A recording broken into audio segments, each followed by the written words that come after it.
Rachel Montgomery, 33, sat in the quiet corner of her apartment, staring at the phone screen that seemed to blur in her hands. Her mind couldn't process the message that had just flashed across the screen.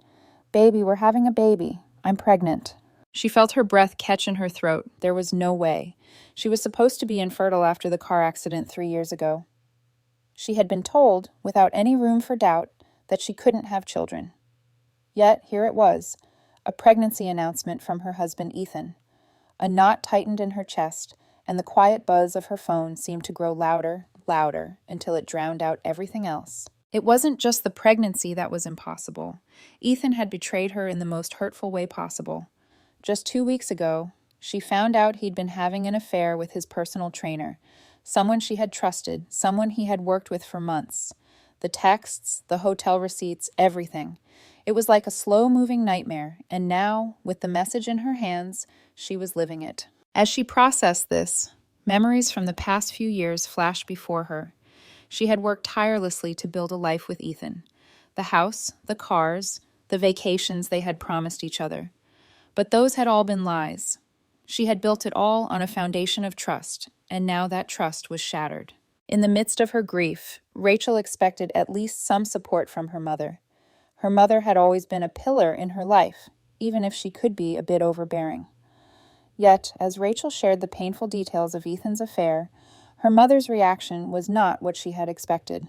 "Maybe you pushed him away," her mother had said, standing in Rachel's kitchen, her voice tinged with judgment. "He's always working, never home. He needed someone to lean on." Rachel stood in stunned silence, coffee growing cold in her hand. "He needed someone to lean on? He had me," she said, her voice shaking with disbelief. "I worked to pay for everything, to make sure he could focus on his career, his life. I was here, but he chose her." Her mother didn't see it that way. She shrugged and muttered, "Well, maybe he needed emotional support." Rachel's heart cracked. This wasn't the support she needed. She needed her mother to stand by her, to acknowledge the betrayal and the pain. Instead, her mother seemed to justify Ethan's actions. "Mom, I can't keep doing this," Rachel said, her voice rising with frustration. "She cheated on me. She made a choice, and now you're making excuses for her. I'm done." Her mother's face hardened, and Rachel saw something flicker in her eyes. Was it pity? Disappointment? Whatever it was, Rachel couldn't stay. She walked out of the kitchen, out of the house, feeling the weight of her mother's words dragging her down. That night, Rachel sat at her desk, staring at her laptop. The bright screen in front of her was a mockery of the calm she had once had. She had canceled dinner plans with Ethan for the third time that week, but now it didn't matter. Ethan was no longer the man she loved. Instead, she focused on the phone call she had just received from her lawyer. "Your wife's attorney just submitted their settlement demand. It's aggressive." Aggressive wasn't the word.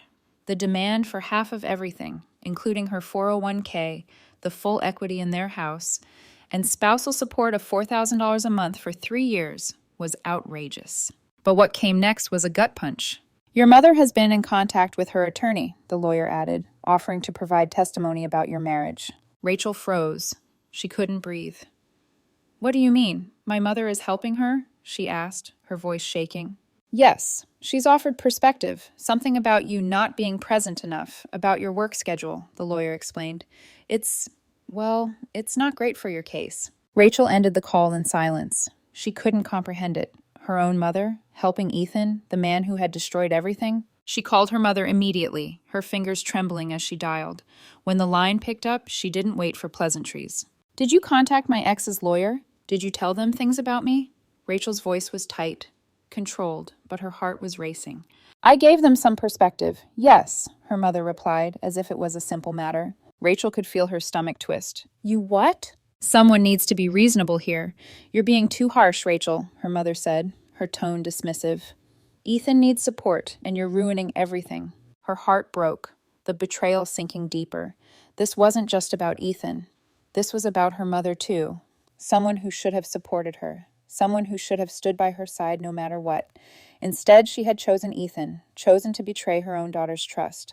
"I'm done. Don't ever call me again," Rachel said, cutting the conversation short.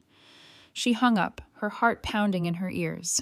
In that moment, Rachel made a decision. She would no longer support her mother. She canceled the monthly automatic transfer she had been sending for years, $20,500 a month to cover her mother's mortgage, the same amount she had sent since her father passed away, always with the expectation that her mother needed help. But that was over now. Rachel sat back in her chair, feeling the weight of the decision. Her mother had chosen Ethan. So Rachel would choose herself. The days that followed were a blur of paperwork, phone calls, and sleepless nights. Rachel had been prepared for the divorce to be difficult, but she had never imagined it would be this messy. It wasn't just Ethan anymore. It was her mother, too. The woman who had always been her rock, her anchor, had sided with the man who had torn their lives apart. The first blow came in the form of an email from her lawyer. "Rachel, I just received the full submission from your ex's attorney. It's aggressive." She opened the file and scanned the contents. Ethan wanted almost everything. Half the house, a large portion of her 401k, and an exorbitant amount of spousal support. But what hit hardest was the 5-page letter attached to the settlement, a letter from her mother. Rachel's hands shook as she read it. The words seemed to blur together, but the message was clear. Her mother had painted her as the villain, controlling, emotionally abusive, and financially manipulative. It accused Rachel of isolating Ethan, of making unreasonable demands about their finances. The lies felt like daggers. "How could she?" Rachel whispered to herself, her voice barely audible. The letter claimed that Rachel had monitored Ethan's spending and that she had driven him to cheat. None of it was true. She had asked Ethan to stick to a budget after he racked up $15,000 in credit card debt in just a few months. She had encouraged him to be responsible, to stop living beyond their means. She had asked him to take on a full-time job rather than just working part-time at a gym. But to say she was controlling, that she had destroyed their marriage, it was too much. Rachel felt the tears well up, but she swallowed them back. There was no time for weakness, no time to wallow. She had to face this head-on. Her lawyer called that afternoon. "I know this is hard, Rachel, but this letter could work in our favor. The judge won't look kindly on this interference in the divorce. Your mother is essentially taking your ex's side, and that can't reflect well in court." But even knowing this, the betrayal stung. She had spent years supporting her mother. Since her father's death, Rachel had been her mother's only source of support, both emotionally and financially. And now, her mother had sided with the man who had shattered their family. Rachel's phone buzzed, the name on the screen making her heart sink. Her mother. She stared at the phone for a moment before answering, her voice steady but cold. "What do you want?" "Rachel, I need to talk to you," her mother's voice cracked through the phone. "I know you're upset, but this isn't just about you. Ethan is family too." Rachel clenched her fist. "He's not family anymore. You made that choice when you sided with him." "I didn't side with him," her mother insisted. "I'm just trying to be reasonable. He's been through a lot too." "Are you kidding me?" Rachel shot back, her voice rising. "He cheated on me. He betrayed me. And now you're helping him take everything from me." "You're not being fair," her mother argued, her voice shaking. "You're not fighting for your marriage. You're throwing everything away." "I'm not throwing anything away," Rachel snapped. "I'm protecting myself. I'm protecting my future. And you're helping him destroy me." There was a long silence, and Rachel could feel her pulse quicken. Her mother's next words were almost whispered, as if she knew how much they would hurt. "You're being selfish, Rachel. You're letting your anger get in the way of what's best for everyone." Rachel couldn't take it anymore. "No, you're the one who's selfish. You're choosing him over me. You always have." She ended the call, feeling a weight lift off her chest, but replaced with something heavier. She didn't need her mother's approval. She didn't need anyone's validation. She had been doing everything for everyone else, and now it was time to focus on herself. That evening, Rachel sat at her kitchen table, her mind spinning. She pulled up her banking app and canceled the automatic transfer she had been making to her mother for years. $20,500 a month. Gone. She blocked her mother's number. No more calls. No more guilt trips. For the first time in weeks, Rachel felt something like relief. It was a small victory, but it was hers. The next morning, Rachel's sister called. "Mom is freaking out. What did you do?" "I did what I had to do," Rachel replied, her voice firm. "She made her choice. Now she can live with it." "You can't just abandon her like this," her sister pleaded. "She's your mother." "And she's been nothing but toxic to me for the last few months," Rachel said, her throat tight. "She chose Ethan. Let her live with the consequences." "She's losing everything, Rachel," her sister said, her voice softening. "She's going to lose her house." Rachel didn't flinch. She can downsize. She can figure it out like an adult. I've done enough. She's family, her sister said, a hint of frustration in her voice. And I'm done being manipulated, Rachel answered. She stopped being family the moment she sided with Ethan over me. Weeks passed in a blur of legal battles and strained family dynamics. Rachel's life had become a constant battle. Fighting Ethan for what was rightfully hers, fighting her own emotions, and fighting against the crushing weight of her mother's betrayal. It was a struggle she hadn't expected. It wasn't just about the divorce anymore. It was about her family, her identity, and her future. Her lawyer called her late one evening, his voice grim. "Rachel, I need to talk to you. There's been a development." Rachel sat down, bracing herself. "What's happened now?" "The bank has filed for foreclosure on your mother's house." Rachel felt a momentary chill run through her, but she quickly shoved it aside. She had warned her mother that this was coming, that her dependence on Rachel was no longer sustainable. Still, hearing it officially was a shock. "The bank is moving fast," her lawyer continued. "They're giving her 30 days to vacate. I'm sorry, but this is what happens when you don't manage your finances properly." Rachel exhaled sharply. She had spent years sending her mother money, hoping to alleviate the burden. But her mother had always assumed that Rachel would continue to take care of everything, that she would never stop giving. And now, that assumption had shattered. Rachel spent the next few days in a haze, alternating between her lawyer's office and meetings with her ex-husband's attorney. Ethan, too, seemed to be unraveling. He had moved into a new apartment, but he was constantly calling her, begging her to reconsider. His new life, with his trainer girlfriend, wasn't as perfect as he had imagined. But through all the chaos, Rachel's heart remained firm. She couldn't go back to the person she had been, the one who would bend over backward to accommodate everyone else. This was her time, her life to rebuild. And part of that meant accepting the reality of her family's decisions, no matter how painful. One evening, her sister called again. "Rachel, please, you have to help her. Mom's living in a tiny apartment now. She's so upset. She's lost everything." Rachel could hear the desperation in her sister's voice, but her resolve didn't falter. "She made her choice, Sarah. She chose Ethan over me. And now she has to deal with the consequences of that choice." "But Rachel—" "No, Sarah, I'm not doing it. She made this bed. She can lie in it." Rachel hung up the phone, her stomach twisted with guilt, but she pushed it away. She couldn't keep enabling her mother's toxic behavior. For the first time in years, Rachel was living for herself. Weeks turned into months. The divorce was finalized. Rachel received 60% of the marital home's equity and half of Ethan's 401k, but it didn't feel like enough. Ethan's demands had drained her, emotionally and financially, but she was finally free. She moved into a new apartment, a place she could call her own. It was small, but it was hers. Rachel slowly began to rebuild her life. She focused on her career, diving deep into her work at a marketing firm where her talent for organization and strategy was finally being recognized. She hired a personal trainer to reclaim control of her body, something she hadn't done in years. She joined a book club, made new friends, and spent her weekends at art galleries and local cafes, enjoying the freedom she had almost forgotten was possible. Her mother's calls were infrequent but constant. Each time Rachel would block her number. Her mother had sent a few letters, but Rachel had thrown them away unread. She wasn't ready to deal with the woman who had betrayed her, not yet. And then came the message. It was from her sister. "Rachel, Mom is asking if she can move in with you. She's lost her job. The department store let her go, and she says she's sorry. Please, can you just talk to her?" Rachel sat on the couch, staring at the screen. Her heart was heavy, torn between the woman who had birthed her and the woman who had lied, betrayed, and manipulated her for years. She sat in silence for a long time, then typed a response. "No." She pressed send and sat back. It wasn't an easy decision. It never was. But it was the right one. Her sister called immediately. "You're really going to do this? Let her suffer like this?" "Mom's been suffering in her own way for years," Rachel replied. "She's just never had to face the consequences of her actions before, and I'm not going to let her use me anymore." Rachel felt a quiet peace settle in her chest. This wasn't the life she had imagined. It was harder, messier, and filled with more pain than she had ever expected.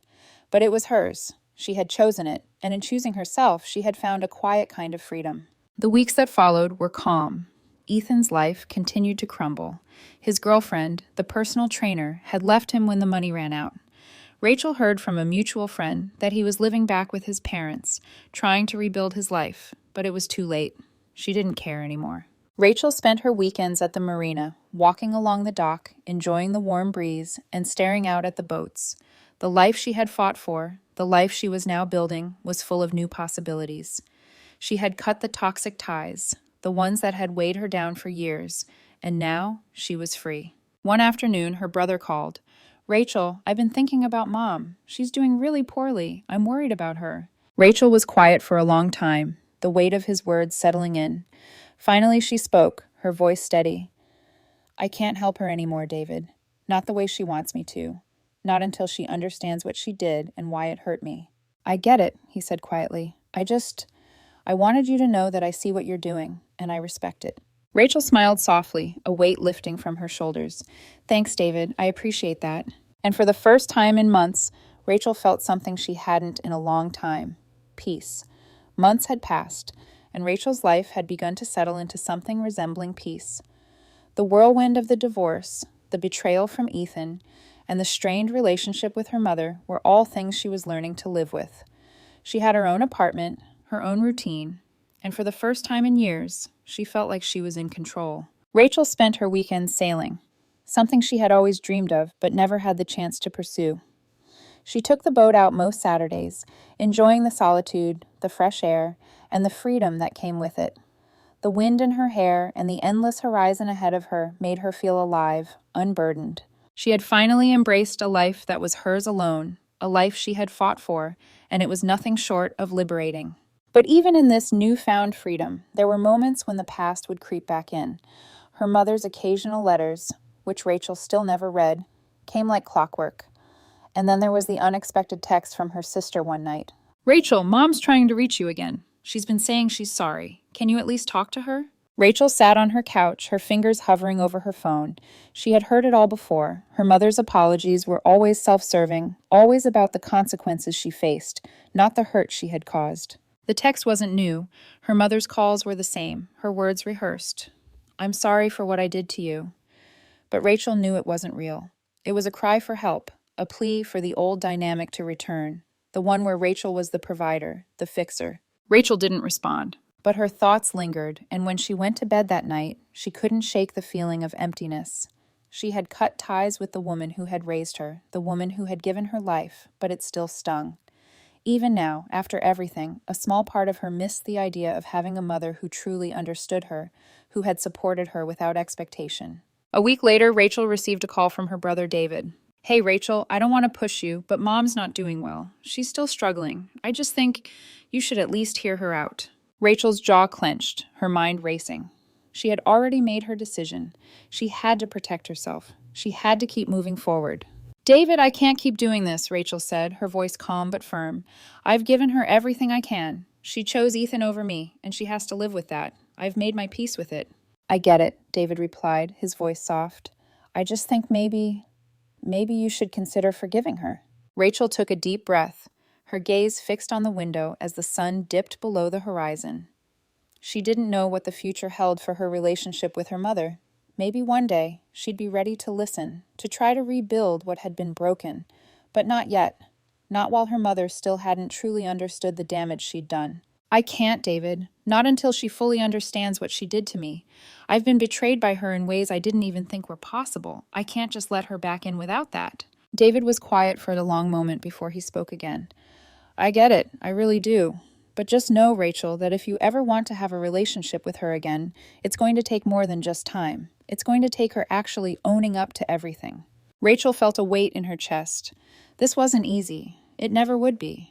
But she knew that this was part of her healing process, setting the boundaries she needed, even if it meant living without her mother for the time being. The next few weeks were quiet. The texts from her mother stopped. The letters stopped coming. Rachel didn't know if her mother had given up or if she was simply waiting for Rachel to make the first move. Either way, Rachel felt no rush. She wasn't ready, not yet. One Saturday afternoon, Rachel ran into an old friend from college at a cafe. They chatted for hours, catching up on old times, talking about work, relationships, life. It was the first time in months that Rachel had felt truly free from the weight of her past. Later that evening, as she sat on her boat, watching the city lights twinkle across the water, she thought about how far she had come. She had fought for herself, for her peace, And despite the heartbreak, despite the loss of family and the betrayal, she had emerged stronger than ever. Her life was hers. She no longer defined herself by the toxic relationships that had once consumed her. She had rebuilt herself from the ground up, piece by piece, with nothing but sheer determination and self-love, and that was enough. For the first time in years, Rachel could finally say it out loud without hesitation. She was happy. She was at peace. The sun dipped below the horizon, and Rachel felt a smile tug at the corners of her mouth. The future was wide open, and for once, she had the freedom to choose where she wanted to go. Her phone buzzed again. This time, it was a message from her sister. "Mom's really struggling, Rachel. I'm sorry, but I think she's finally starting to realize what she did. She said she wants to change. She wants to make things right." Rachel sat for a moment, the phone in her hand. She thought about it. She thought about the years of pain, the years of disappointment. But she also thought about how much she had grown, how much she had learned. Maybe, just maybe, there was room for forgiveness in the future. But for now, she wasn't ready. She typed back, "I'm not ready yet, Sarah, but I'm listening."